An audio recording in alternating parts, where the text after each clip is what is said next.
என்னதான் பெண்கள் வந்து வீட்ல இருந்தாலும் சரி, வேலைக்கு போனாலும் சரி, அவங்களுக்கு வேலைகள் வந்து கன்டினியூவா இருந்துட்டே தாங்க இருக்கும்.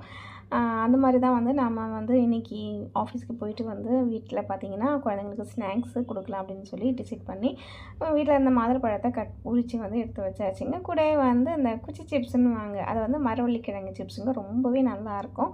ஸோ, அதையும் குடுத்துட்டு ஹஸ்பண்ட்க்கு டீயும் போட்டு குடுத்தாச்சு. அடுத்து வந்து டின்னர் செய்ய வந்து ஸ்டார்ட் பண்ணணும்.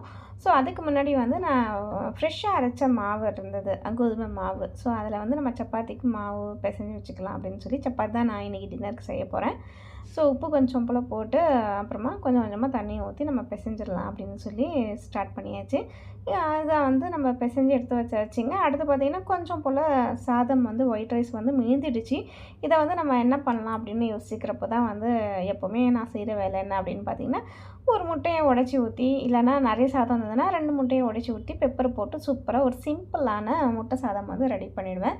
ஸோ, அதிலேயே வந்து கொஞ்சம் லாஸ்ட்டா வந்து பெப்பர வந்து தூக்கலா போட்டீங்கன்னு வைங்களேன், கண்டிப்பா எல்லா குழந்தைங்களுமே விரும்பி சாப்பிடுவாங்க.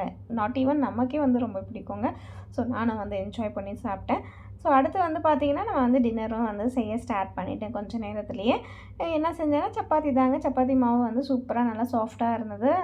ஏன்னா ஃப்ரெஷ்ஷான மாவு இல்லையா? ஸோ, அதுவும் வீட்ல அரைச்ச மாவு ரொம்பவே நல்லாயிருக்கும். நல்லதும் கூட. ஸோ, சூப்பரா ஒரு சைடு வந்து சப்பாத்தியுமே ரெடி பண்ணிட்டுருக்கேன். குழம்பு என்ன செஞ்சேன் அப்படின்னு பார்த்தீங்கன்னா, இது எப்பவுமே நம்ம ஆல்ட்ரேஷன் பண்ற ஒரு குழம்பு தான். ஸோ, மட்டன் தானே செஞ்சிருந்தேன். அதில கொஞ்சம் தொக்கு வந்து மீதிருச்சு. அதில வந்து கொஞ்சம் மசாலாஸ்லாம் போட்டு, தேங்காவ அரைச்சு ஊத்தி, ஒரு உருளைக்கிழங்க போட்டு சூப்பரா வந்து கிரேவி வந்து ரெடி பண்ணிட்டேன். இதுதான் நம்ம வீட்டு இன்றைய டின்னர். பிடிச்சிருந்தா சப்போர்ட் பண்ணுங்க.